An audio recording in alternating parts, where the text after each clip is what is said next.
tires matter. Tires matter in a big way because it's all about, okay, that is literally where the rubber meets the road, but it's also about what is it. I mean, I got dad jokes for days. But this is about the truth of, and we've talked about, what was it, Baldini's? Baldini's and May Pops. We got Gunna Pops. We've got Stan Williams here from Dunlop Falken. You have met with me a few times in a few cities. We've had some fun conversations about what it means to think about the thing that you don't think about often, which is, oh yeah, I've got to make sure my tires are operating correctly. But at the end of the day, I think this is really important about EVs is we're designing tires that are for EVs. And there's a lot of learnings that have come out of EVs that have been on the road for the last decade. So Matt, am I understanding not any tire can go on an EV? Is that what you're saying? Any tire can go on an EV, but if you put the certain tire on that EV, you're going to have a better experience for a variety of reasons.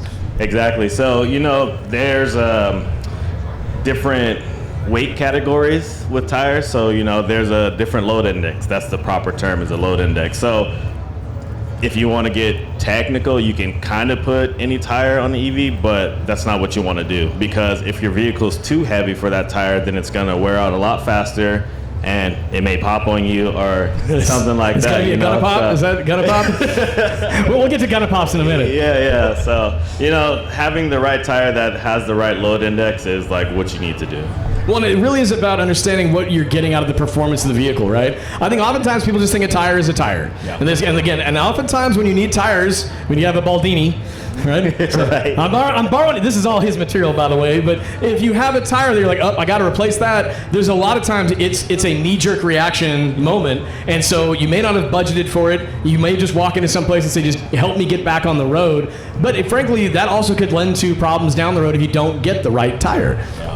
Right. So like you said, a lot of people are stuck to what comes on the car. So like when they go to a spot like America's Tire, Discount Tire, wherever, they're like, hey, I want the same tire, or hey, just put something on my car. Even the OEM tire, it might not be the right one sometimes. Right, exactly. So like the best thing to do is to do some research. Don't just go in there and just say, hey, I want a tire, because there's tires that are different for anything and everything, so get the right tire for your application. And it requires having the right people at your disposal to basically make sure you get that. That on one hand, that starts, again, where the tire development happens, but on the front lines too, we've talked with so many people today about, we still have to meet people where they are in their shopping experience. And this is about educating people. That's why you're here at Expo, is a big part of that. But it is about people just, again, they don't know what they don't know. Yeah. What about cost parity as it relates to EV tires versus tires on a traditionally powered vehicle? Is there some cost parity there? Is there a premium price for an EV tire or not? Yeah, I think if you do an EV specific tire, you'll pay a little bit more than a normal tire, but it's not anything that's, too sufficient. Maybe $50 more to $100 more versus like your normal tire, Well, and that extra dollar up front is extra additional dollars up front. That investment is going to ensure you're not buying more tires down the line that are the wrong tire. So inevitably, that could save you money over time. Right. So yeah, having the right tire, like that has the right load index and the right characteristics and all that stuff, like it's gonna last you. Versus buying something that's cheap, or that's not what you want. I guess you can say it'll wear out faster, So like I said, with EVs, you have to deal with the weight. That's the biggest thing, is the weight. So you got something that can carry that, then it's going to support that weight, and it's not going to wear out as fast, So. Well, go ahead. Sorry. I was just going to say, from an educational standpoint, even like whether you're looking at it from the consumer level or fleet context, you're having to speak to that right fit, right application as it relates, because not only for weight, but also we know EVs, instant torque, that's going to be pulling that rubber off if you've got that tire spinning in it, because it's not the right fit for the right application. And the curb weight discussion is a big part of this too, because sometimes people say like, oh, I know, EVs are heavier. It's like, well, if you're comparing like, small sedans, it's not really all that much different if you're comparing like a Model 3 compared to a performance small sedan from another company. Chances are the curb weight of these things is probably fairly similar. But it's really about, again, as you described, performance, torque, weight distribution, things of that nature. Just some of the dynamics of driving an EV are really what then then lends to what happens with, okay, that tire wasn't the right one, this one will be better. So, but that starts from having real-world testing around what happens with that. But we've talked a bit in the past about what is that development timeline to get those learnings and bring something to market that can improve an EV ownership experience. Yeah, developing a tire for something like that, or just developing a tire in general, it takes a couple years, to get it right, because it's, okay, let's make this design. Okay, put it on the car. You put it on the car, then it's like, okay, now it's too loud. Now we have to change the way the tread blocks are designed and everything like that.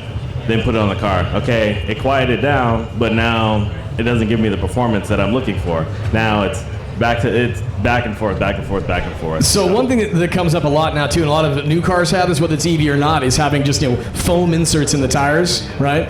And there's a variety of reasons for what the methodologies behind that. Right. I stumbled across on an ownership group on social media within the last week. There was an owner who was asking questions about their tires.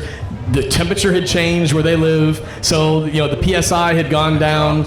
Yep. And so again, making sure you're at that right PSI, you're having less drag, you're gonna get more range out of an EV. Yep. What shocked me though was the question that came from this owner where they said, "Hey, the PSI in my tire went down, but they're foam filled. So do I have to put air in them?" and I read that and went, nah, this is a joke, right? But no, this is part of that discussion that's happening right now with the public. Is we're infusing some basic elements around improving tire technology, things like foam inserts. But this person, in their understanding of it, was like, this isn't filled with air; it's filled with foam. So how on earth do I fix this? And people were very polite, weighing in, saying, no, like you still got to put air in them. It's just that it's got a foam insert. Communication is something we've talked about all day today, Jason. Like how, something like that, we're still having to figure out, oh no, this person didn't get it. So what do we do? How do we make sure they understand this stuff? You got to dumb it down, keep it simple, I think. But at the same time, common sense ain't always so common. Well, and that's part of it, right? It's just things that we take for granted. Well, of course they don't think it's filled with foam, right? But again, this person they were dead serious. They're like, this is what I was told. So am I getting this wrong? And again, to the credit of the owners in that group, they were very polite about it, saying, look, hey, they said, look, it's my first EV, so I think it's all different. They said, no, it's just a tire. It just happens to have this done. So all those elements combined. I mean, again, I'm now posing this to you as someone who works for a tire company. I'm like, how do we help ensure that people understand what these benefits are for these even little changes like that? Yeah, it's just education. You have to put it out there, because I know with us, we don't always have information out there. The stuff that you see online is what somebody else did. So it's like, oh, I put these tires on my car and they work, but then somebody else does the same thing, it doesn't work for them. It's just from what they say. So that's why we're here at these events, to be front facing and talk to everybody about the importance of having the right tire for your vehicle. And there's been intentionality behind the design of those tires to begin with. As a manufacturer of tires, there's intentionality. I was mentioning a stand before we got started. An early DC fast charger that I deployed, I don't know, probably 6 years ago, was to a tire testing facility, and I can't remember the brand of the company, and I'm probably not even supposed to mention it from an NDA standpoint, but we put a charger out there so that way they had a track so they could run these tires to find what tire worked right on which EV. And as they were just running around the tracks, trying to burn up the tire, they needed the charger, obviously, to replenish the energy in the car that they were testing on. So, and that speaks, again, from a development perspective, there's steps they've got to take that are a little bit different. Even from a tire manufacturer, it's like, yeah, we just got to have that on site so we can just juice these things up and get back out there and do some wreckage on the track around what's going to happen next to our products. I mean, and that's the thing, is this isn't just happening on a motorsports front. This isn't just happening on a day-to-day front. There's all these different little elements, as you described, that tire companies are taking these leaps to say, we need to make sure we're on the bleeding edge of what this is. People take for granted that a tire's design is actually very well thought out. Right, so that's one thing, we're doing all the testing behind the scenes because we're thinking about what nobody's going to think about, so snow testing. Oh, yeah. No, I get it. There's a lot of places that, have snow, but a lot of people from California are like, oh, it doesn't snow. So they don't think about that. But when they encounter snow, then it's like, oh my gosh, the world is falling, or the sky is falling, So we take the steps and think about all these things that, the average consumer wouldn't think about or they wouldn't experience. So that's why we have to make our products to go through all these different elements, Well, and I think the big theme today has been that part about companies doing a lot of the legwork on doing the thinking on behalf of customers, because they got daily lives, they got day jobs, they got busy worlds. They can't be thinking on behalf of the tire manufacturer for why this situation didn't work out for them. So I think thematically throughout the day, all the conversations we've had, it is kind of coming back to that driver-centric approach to product development and then outbound communication to make sure people understand what they're getting themselves into. Because 9 times out of 10, it's actually not all that different. The tire wasn't filled with foam. It does have air in it too. But that is how we've been communicating as an industry, that we've got some things we have to be thoughtful about around that. Yeah, collaboration. And really not just gatekeeping knowledge. I'm sure OEMs are approaching manufacturers around the tires to find the right design. They know their weights. They know the dynamics and the design of their vehicle, but then aligning it with the right tire, right application, right use case. That's a great point too on the load index discussion, and just how the relationships with Falken and Dunlop have had with OEMs over the years. There is some testing elements to this that are different from what they've done in the past. Are you bringing that knowledge to some of the OEMs and helping them make better decisions, or are the OEMs coming to you and making requests?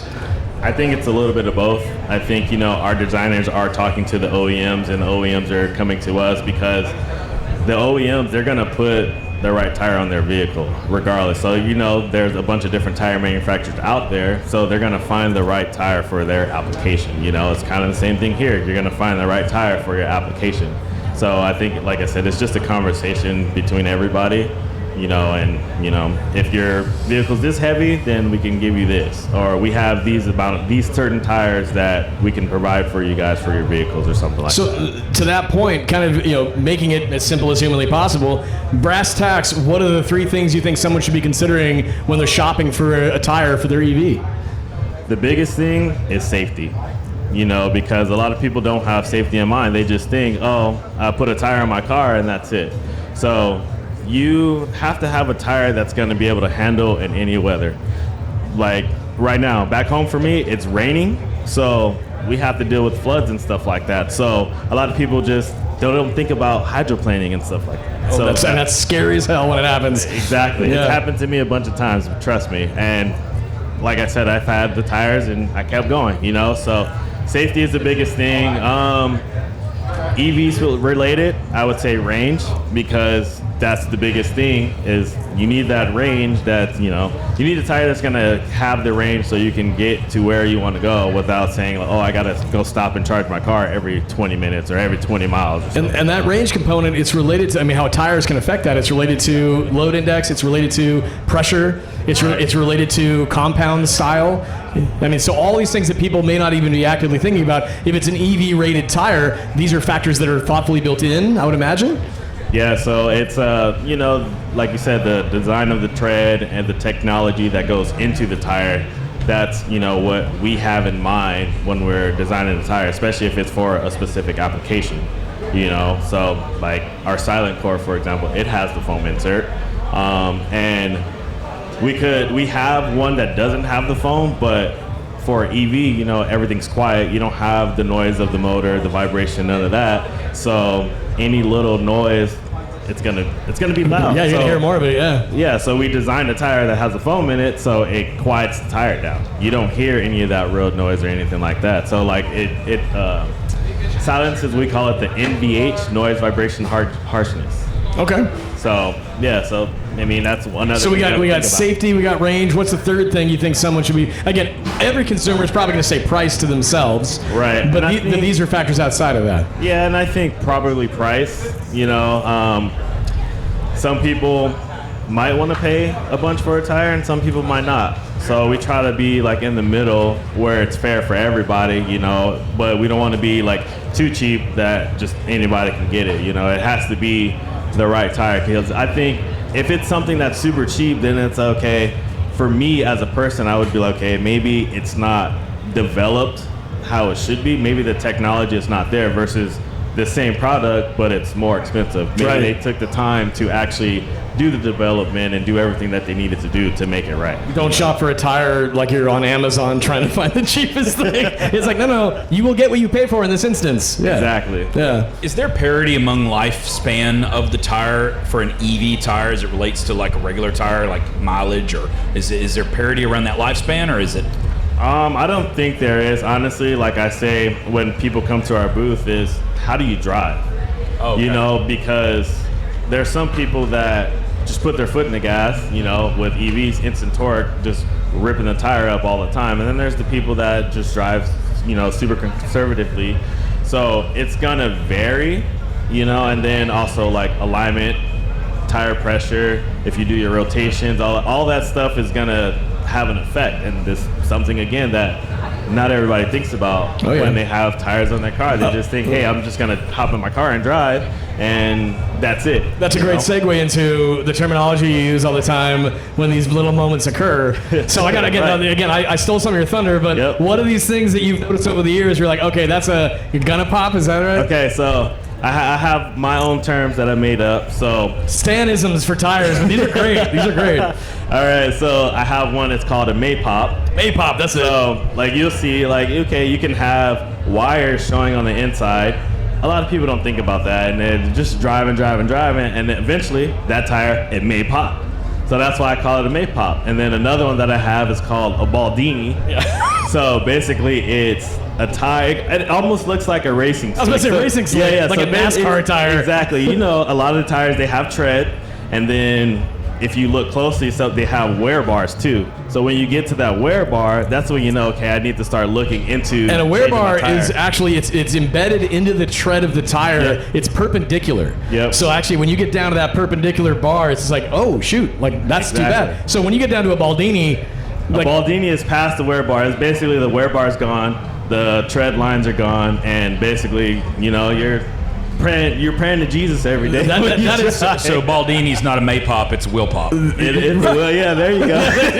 yeah, kind of pop. Yeah, it's like no, it's like how did you get here kind of moment. Yeah, right. And like I said, that's just an overlooked thing. People just drive, and they don't think about it. And then by the time you know a rainstorm comes, then they're slipping and sliding all over the freeway, maybe even spinning out or whatever. You know, like I said, the tire is one of the most overlooked things on your car. And for an EV, it's really the most important thing that you're going to often replace, because otherwise, maintenance-wise, you're not as actively thinking about maintenance. So either A, that means you think of, it's like, oh, this thing's a perpetual motion machine. It's like, no, there's still wear and tear, and the tires are still fundamental. So Stan, for those who want to know more about Dunlop and Falken, what you guys have been working on, what's the best way for A, them to find you here at the show, but also find you after the show? So we're here, outdoor recreation. We are the biggest trailer. It's can't miss it. Teal and blue and yellow and black, so you cannot miss it. You can also follow us on Instagram at falkentire.com, or Falken Tire, should I say. And then we also have Dunlop, which is, I believe, the Drive Dunlop. So if you want to know about that stuff, we have that too, and Dunlop motorcycle tires as well. So like I said, we're there. We're on YouTube. We're on Instagram, Facebook, a lot of the major platforms. So if you guys have any questions, you know, you can go there or you can come to the trailer and talk to us. Perfect, sounds good. Well, again, we've had a pretty busy and full day talking to a lot of different people, a lot of different fronts. We've talked about tires, we've talked about batteries, we've talked about infrastructure, we've talked about a variety of topics. Batteries, all of it. Thoughts today, Jason, on everything we've hit on? What stands out? Well, I think a theme has been the fuel source. And then the collaboration, the necessity of collaboration from, you know, takes a village. That's kind of, you know, whether we're talking about tires, talking about batteries, we've kind of ran through the whole value chain of the vehicle just in today's conversations. Infrastructure, batteries, tires, software, you know, we've touched on a lot of it. It's proving out every time we go to a different city that everybody that we get a chance to talk to, a lot of local people too. I mean, Stan, you're kind of part of the tour. We're going to see you in every city. Yeah. What have you noticed being here in Dallas? Has there been anything that's come out in discussions with people attending today that stands out differently from other cities? Or are we starting to kind of see a collective kind of, I hate to use the word synergy around what consumers are looking for? Yeah, I haven't seen anything that has stood out to me that's like, oh, this is different from the previous event or previous show or whatever, you know, like everything is kind of still the same, you know, everybody's looking for tires, or they all have, basically the biggest thing is range range and how long will this tire last? That's the biggest thing, and it's the same across all the boards. We're getting to a place finally where we're recognizing, again, the discussion about consumer behavior and consumer response. We have to have these conversations in a way that meets people where they are. We're meeting mainstream buyers now. We've got a lot of people we talked to today. It's like, man, we could have nerded out with them for a long time, but it's because of that hard work that we actually have an industry that exists the way that it does, and it's because of these events like Expo, going to every city, and again, people like you, they get a chance to see how all these different consumers and drivers respond in every city. We're starting to see a theme, and it's about meeting people where they are and giving them what they need and making it simple.